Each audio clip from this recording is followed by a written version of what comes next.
Hello, and welcome to the Intel Brief, your daily intelligence briefing on global geopolitics. Today is Monday, 21 October.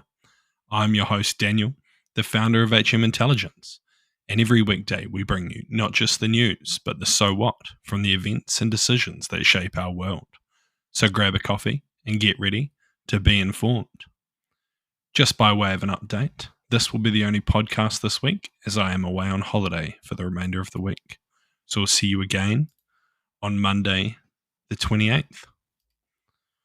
Stop. In today's update, we'll be covering Elon Musk is offering $1 million daily prize to voters who sign his petition. India and China have agreed on patrolling deals at their disputed border. And Moldova narrowly votes yes to EU membership. So firstly, Elon Musk has launched a campaign to support Donald Trump by offering $1 million daily deals to US voters who sign a petition promoting free speech and the right to bear arms. The petition targets key swing states, aiming to garner between 1 to 2 million signatures before the November 5th election. Musk began the campaign by handing out checks to individuals in Pennsylvania, a crucial swing state for both Republicans and Democrats. His initiative has sparked controversy, with concerns that offering money to voters could violate election laws that prohibit payments in exchange for voter registration. Musk has emerged as a vocal supporter of Trump, donating approximately $75 million over the last 3 months to his political action committee, called America PAC, which he established to bolster Trump's campaign. Speaking at rallies, Musk has praised Trump and criticized Democratic candidate Kamala Harris, while Trump's team has indicated that Musk could be appointed to a budget efficiency commission if Trump is re-elected. However, the legality of Musk's financial incentives for voter participation has been questioned by election observers. So what? I don't have much to say on this, other than it seems wild that this isn't illegal. It definitely raises some questions around free and fair elections, but I'm sure Musk has already looked into it and is technically allowed. And next, India and China have reached a patrolling agreement in the disputed border areas along the Himalayas, according to the Indian Foreign Secretary. This agreement is seen as a potential step towards disengagement and easing of tensions following deadly clashes in 2020.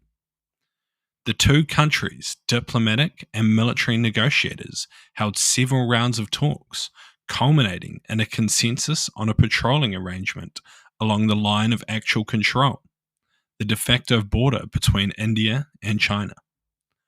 While the details of the arrangement has not been disclosed, the pact could help resolve ongoing border issues. The agreement comes ahead of the Indian Prime Minister Modi's visit to Russia for the BRICS summit, where discussions with Chinese President Xi may take place. Tensions between India and China have remained high since violent confrontations in 2020, which resulted in the deaths of 20 Indian and 4 Chinese soldiers. Despite long-standing protocols to avoid the use of firearms along the line of control, the clashes escalated into a deadly incident. The recent agreement aims to de-escalate the situation and prevent further conflicts, although the exact terms of the new patrolling protocols remain unclear. So what?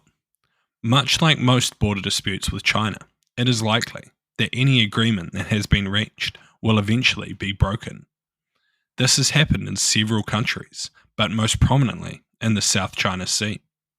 One difference here is the BRICS agreement, making it possible that China will not seek to gain more ground while there are significant tensions between non-BRICS nations.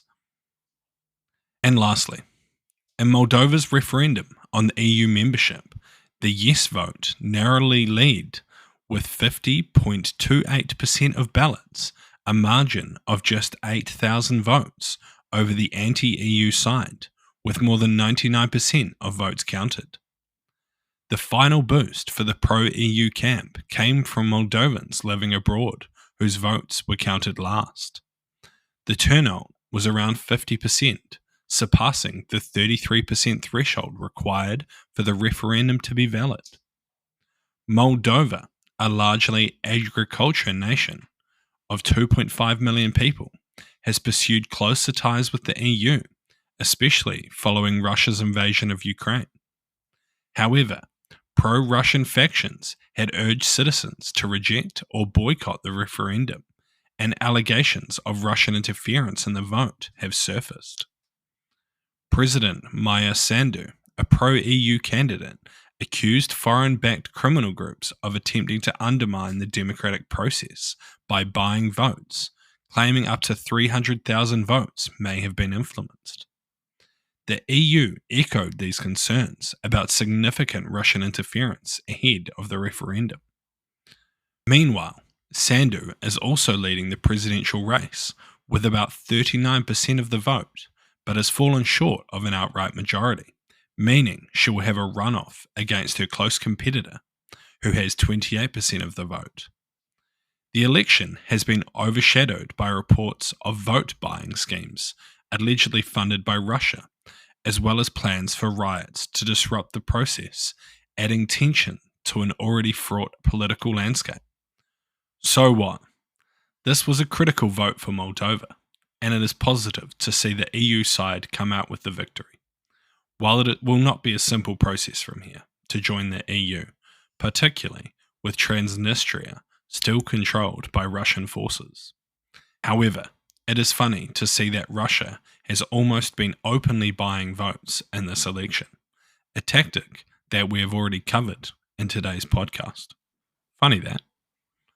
Thank you for listening to the Intel Brief, your daily intelligence briefing on global geopolitics, brought to you by HM Intelligence.